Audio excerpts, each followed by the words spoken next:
করেছে র‍্যাব 2। রাজধানী মোহাম্মদপুর, ধানমন্ডি, শেরেবাংলা নগর, তেজগাঁও এবং তেজগাঁও শিল্পাঞ্চল এলাকায় পৃথক অভিযান চালিয়ে তাদের গ্রেফতার করা হয়।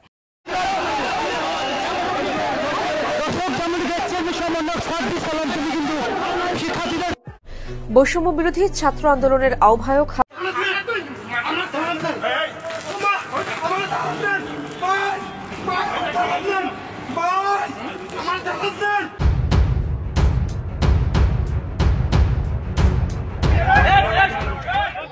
আসসালামু আলাইকুম দর্শক, দেশ ও দেশের বাইরে থেকে যারা এই মুহূর্তে ভিডিওটা ওপেন করেছেন সবাইকে অসংখ্য ধন্যবাদ। দর্শক, প্রথমেই আপনারা শিরোনাম দেখেছেন, এখন দেখবেন বিস্তারিতর প্রথম অংশেই আপনারা দেখেছেন সমন্বয়কদের গাড়ির মধ্যে আটক করেছেন র্যাব।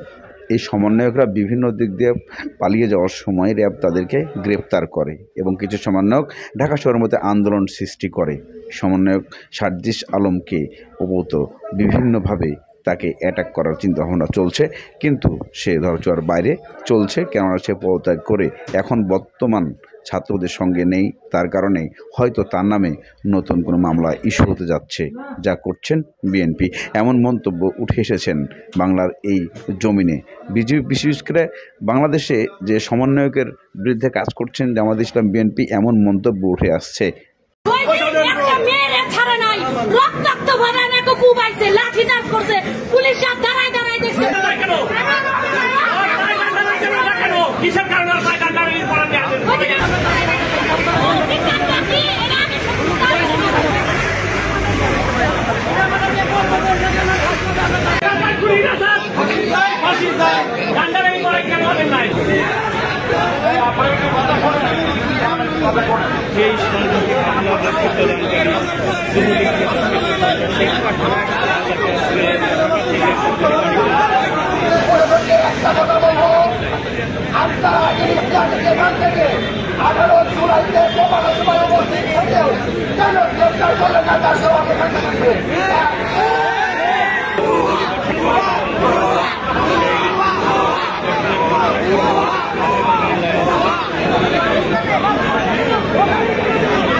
আমাদের বিএনপির নেতা কর্মীদের সাধারণভাবে গ্রেপ্তার করে ডান্ডা বেরি পড়ানো হয়েছে, তাদের হাত রোজা করা হয়েছে, হুইল চেয়ারে আসছে আমাদের আসামিরা।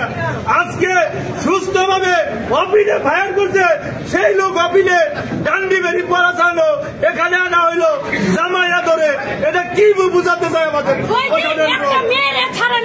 রক্তাক্ত ভাবে আমাকে কুবাইছে, লাঠি চার্জ করছে, পুলিশ দাঁড়ায় দেখছে, তামাশা দেখছে, চেক করে নাই। আজকে ওকে কেন চেক করতে হবে? আজকে কেন হচ্ছে? ওই দিন ব্যবস্থা ছিল না, ওই দিন পুলিশ দাঁড়ায় তামাশা দেখছে যখন আমার উপরে টক্কর করা হয়, কিচ্ছু বলা নাই। আজকে কেন ওকে চেক দিয়ে আনছে? ওকে বের করেন।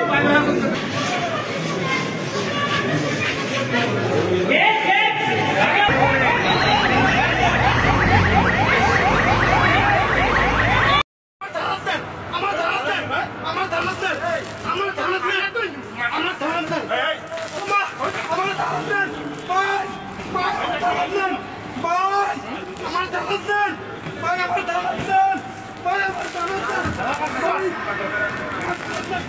ভাই কি এটা ব্যাপারটা কি ভাই?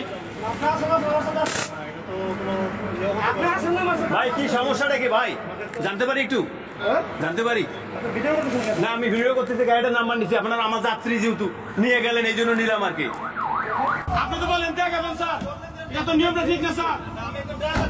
স্যার এটা তো ঠিক না স্যার। আমি গাড়ি ধরেন এনারা এই লোক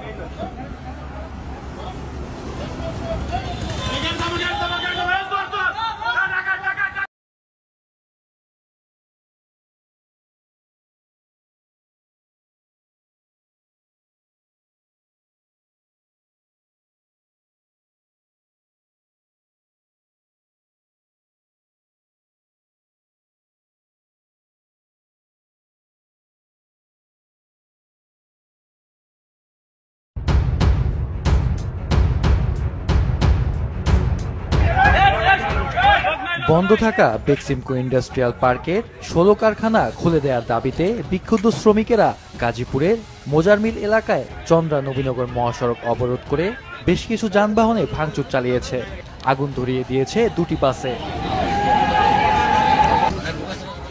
এছাড়াও এ সময় বেক্সিমকোর বেশ কয়েকটি কারখানায় ব্যাপক ভাঙচুর চালিয়েছে শ্রমিকেরা।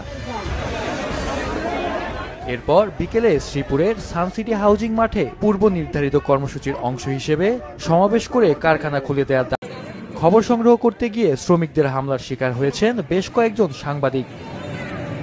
পরিস্থিতি নিয়ন্ত্রণে শিল্প পুলিশের পাশাপাশি দায়িত্ব পালন করেছেন সেনা সদস্যরাও।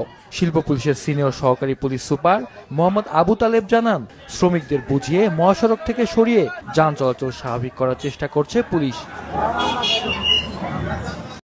এদিকে বাংলাদেশের বিভিন্ন জায়গায় আন্দোলন শুরু হয়েছে, আবারও আগের মতো রণক্ষেত্র শুরু হয়েছে। কোথাও কোথাও দেখা যাচ্ছে যে শ্রমিকরা আন্দোলন করছে, কোথাও আবার যুবদলের নেতার জন্য আন্দোলন করছেন, কোথাও আবার সমন্বয়করা আন্দোলন করছেন। এইভাবে দেশ চলতে গেলে হয়তো বা দেশ ধ্বংসের মুখে চলে যাবে। আবারও এদিকে নতুনভাবে নিউজ আসছে, ডক্টর ইউনূসের 66 কোটি টাকা এই ঋণ নিয়ে যে তারা কর দেওয়া বন্ধ করেছিল, সে করটি আবারও মুকুব করা হয়েছে। এই নিয়ে অনেকেই বলছেন ডক্টর ইউনূসের নামে মামলা হচ্ছে। এমন কিছু সূত্রের ভিডিও উঠে আসে আমাদের অনলাইন মাধ্যমে। তবে এগুলা কতটুকু সত্যতা প্রমাণ তা আমরা ভিডিও দেখলে বুঝতে পারবো যে আসলে এই ঘটনাগুলো কতটুকু সত্য এবং সার্জিস আলম কি আসলে গ্রেপ্তার হচ্ছেন নাকি হয় না, এমন কিছু মন্তব্য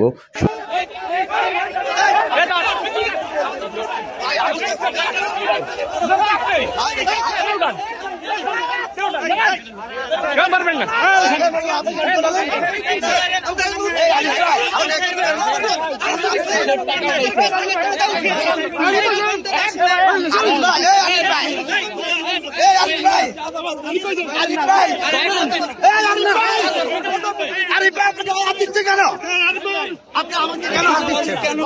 আপনি এদিকে দাঁড়ান।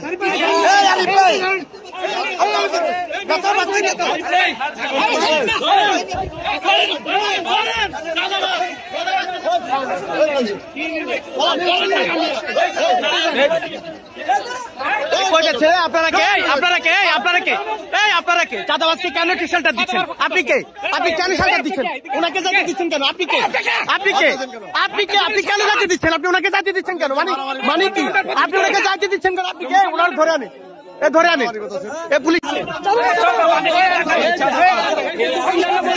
এই দোকানদাররা কই? কি বলছেন? দোকানদাররা কই? কি বলছেন? দোকানদাররা বলেন, এই দোকানদাররা কই? আপনারা চাঁদা নিচ্ছেন, কিসের চাঁদা নিচ্ছিলেন সেটা বলেন ভাই। কিসের চাঁদা নিচ্ছিলেন? দোকানদাররা বলছিল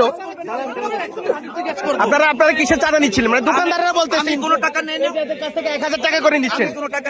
আপনি টাকা নিচ্ছেন, আপনার সামনে কেন বলবো না? আমাদের বলছে আপনাদের টাকা দিচ্ছে। হ্যাঁ, আমাদের কাছে প্রুফ আছে যে আপনারা 1000 টাকা করে নিচ্ছেন প্রতি দোকান থেকে। দোকানদার আপনার নাম কেন বলতেছে? কি আমার নাম বলছে? আপনি দেখেন, চলেন এখন যার কাছ থেকে নিচ্ছেন, চলেন চলেন আচ্ছা যার কাছ থেকে টাকা নিচ্ছেন।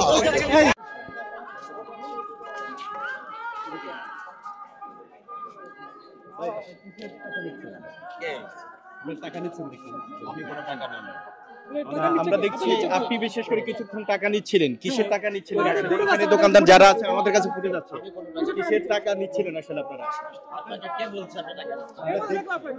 দীর্ঘক্ষণ ধরে লক্ষ্য করছি আপনি টাকাটা তুলছিলেন, আমার কাছে কোনো টাকা নেই। আপনি কিসের টাকা নিচ্ছিলেন? এই যে দোকানদারের কাছ থেকে কিসের টাকা নিচ্ছিলেন? মানে আমরা দেখছি যে আপনারা দীর্ঘক্ষণ ধরে টাকা নিচ্ছিলেন, মানে আপনারা টাকা নিব কেন? আচ্ছা কিসের টাকা নিচ্ছিলেন? দোকানদার থেকে কিসের টাকা নিচ্ছিলেন?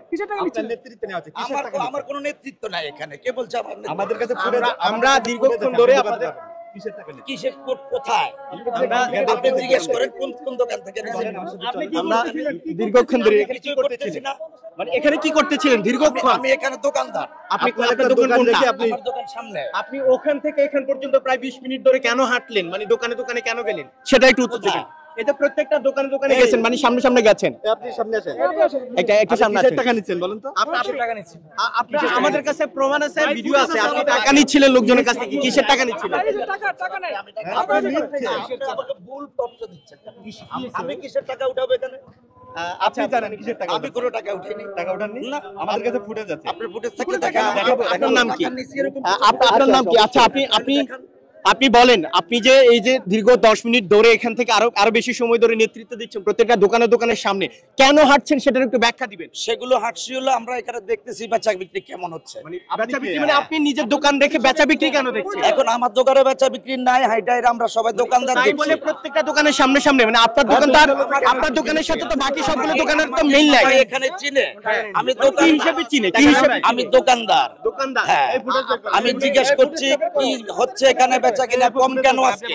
কাস্টমার কম, আমরা ঘুরতেছি দেখতেছি। ঘুরতেছেন দেখতেছেন হ্যাঁ। আপনি? জি। মানে কি জন্য সব আপনার দোকানে কি দোকান? আপনার কিসের দোকান? আমার হলো বাচ্চাদের বেবি আইটেম। ওই যে আচ্ছা, বাচ্চাদের বেবি আইটেমের সাথে ব্যাগের সাথে কি সম্পর্ক? আপনি ব্যাগের দোকানে এই যে সামনে ব্যাগ বেল্ট এবং এই যে কম্বলের ওগুলো আমাদের আমাদেরই দোকানদার মার্কেটে। মানে সবগুলো আপনাদের দোকান? আমাদেরই দোকানদার। আমাদেরই, আমরা সবাই একই দোকানদার, আমরা ভাই ব্রাদার। ভাই ব্রাদার? হ্যাঁ। তো ভাই ব্রাদার হলে মানে সবার কাছে যাওয়ার মানে কারণ কি? উনি ওই টাকা কেন নিলেন? আমি এখান থেকে আপনি পুরাটা হাঁটবো, সবাই সাথে কথা বলবো, কোনো সমস্যা? না কোনো সমস্যা না, তাহলে আপনি চাঁদা নিচ্ছেন। আপনার দায়িত্ব, আমার কোনো দায়িত্ব কেন নেই। হাঁটবেন? আচ্ছা দোকান আমার থেকে কোনো কেউ হাঁটে? দায়িত্ব নেই। দোকান থেকে কেউ হাঁটে? আমার কোনো দায়িত্ব নেই। দোকানদাররা বলতেছে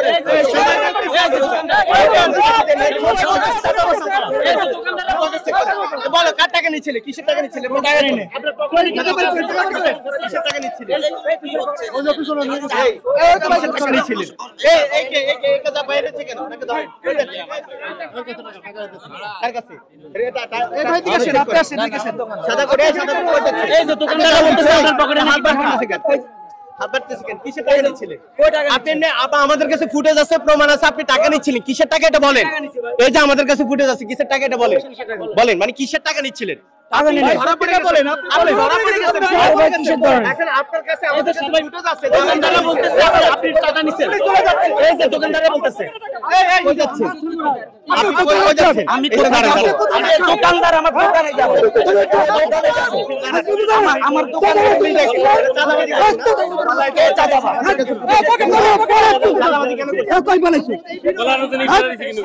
আমি কিসের টাকা নিচ্ছি আপনি বলে? আমি কার থেকে টাকা নিচ্ছি? টাকাটা নিচ্ছি বলবেন তো? দোকানদারের কাছ থেকে নিচ্ছেন আপনারা, প্রতি দোকানদারের কাছ থেকে 1000 টাকা করে নিচ্ছেন। 1000 টাকা করে নিচ্ছেন আপনারা, টাকা নিচ্ছেন না? না, আমি কোনো টাকা নেই না। কিসের টাকা বলতেছে?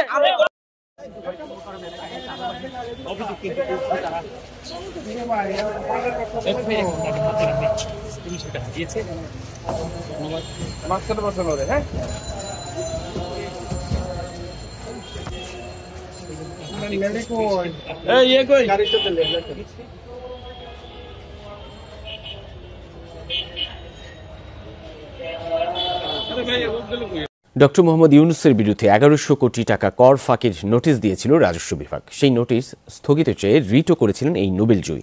এবার সেই অর্থ আদায়ে হাইকোর্টে আবেদন করেছে এনবিআর। ডক্টর ইউনূস সহ আরও 3 উপদেষ্টা পদত্যাগ করছেন। আমাকে যে দায়িত্ব দিয়ে দেশ চালানোর দায়িত্ব দিয়ে তো বিন্দুমাত্র অভিজ্ঞতা নেই। আমি তো কারো কোনোদিন এই ধরনের কাজে ছিলাম না। বলছি যে আমার তো সেই কোয়ালিটি নাই যে করার জন্য যেটুকু দরকার ওটুকু নাই, যদিও সাধ্যমতো করি, যদি লেগে যেতে ভালো। গ্রামীণ ব্যাংক থেকে সাধারণ জনগণের অর্থ আত্মসাৎ করে সম্পদের পাহাড় গড়ে তুলেছেন ডক্টর ইউনূস। 5 বছরে কর ফাঁকি বাবদ 1100 কোটি টাকা, শ্রমিকদের 666 কোটি টাকা সহ 1200 কোটি টাকা আত্মসাতের অভিযোগে গ্রেপ্তার হচ্ছেন ডক্টর ইউনূস। নিজের ব্যাংকের 600 কোটি টাকা মাফ করে নিয়ে জনগণের উপরে শুল্ক বাড়ায় দিচ্ছেন। আপনারা গত কয়েকদিন আগে একটা সংবাদ দেখেছেন। সংবাদটা হলো গ্রামীণ ব্যাংকের 5 বছরের কর অব্যাহতি এবং 600 কোটি টাকা অব্যাহতি। আমার কথা, আপনি আপনার ব্যাংকের কর মাফ করলেন কেন? শেখ হাসিনা থাকাকালীন সময়ে গ্রামীণ ব্যাংকের এমডি হিসাবে চাকরি পান ডক্টর ইউনূস। গ্রামীণ ব্যাংক ধ্বংসের মুখে 400 কোটি টাকা প্রদান করে শেখ হাসিনা, কিন্তু তার 1টি টাকাও ফেরত দেয়নি ডক্টর ইউনূস। এছাড়া বৈদেশিক সকল অনুদান আত্মসাৎ করেছেন তিনি। গ্রামীণ ফোনের ব্যবসাটা আমি তাকে দিয়েছিলাম, আমি নিজে। প্রথমে 100 কোটি টাকা, এরপর 200 কোটি টাকা, তারপর আরো 100 কোটি টাকা। এই 400 কোটি টাকা গ্রামীণ ব্যাংকে আমরা সরকারের পক্ষ দিয়ে ব্যাংকটাকে চালু রাখতে তাকে সহায়তা করি। আজ পর্যন্ত ওই গ্রামীণ ফোনের 1টি টাকাও গ্রামীণ ব্যাংকে দেওয়া হয়েছে কিনা, দেওয়া কিন্তু হয়নি। এছাড়া 2006 সাল থেকে লেবারদের 1টি টাকাও পরিশোধ করেননি ডক্টর ইউনূস। প্রধান উপদেষ্টার পদ পেয়ে সকল মামলা অবৈধভাবে প্রত্যাহার করে সেই কর জনগণের উপর চাপানোর দায়ে উপদেষ্টা পদ হারাচ্ছেন ডক্টর ইউনূস। 20 কোটি মানুষকে বন্ধক রেখে ঋণ নিয়ে লুটপাটের যে বাণিজ্য, এই বাণিজ্যের অর্থনীতি থেকে আমরা বের হয়ে আসতে চাই। আমরা আয়ের ভিত্তিতে চলতে চাই, জনগণের টাকায় চলতে চাই। এত প্রবৃদ্ধি, এমপ্লয়মেন্ট নাই কেন? 40 লক্ষের উপরে শিক্ষিত গ্র্যাজুয়েট ছেলেমেয়েরা কেন বেকার? তাহলে আপনার স্ট্যাগফ্লেশন চলছে, যে আপনি শুধু দেখাচ্ছেন কৃত্রিমভাবে আপনার ইকোনমি বড় হচ্ছে, কিন্তু প্রবৃদ্ধি নাই, জব নাই, কর্মসংস্থান হচ্ছে না এবং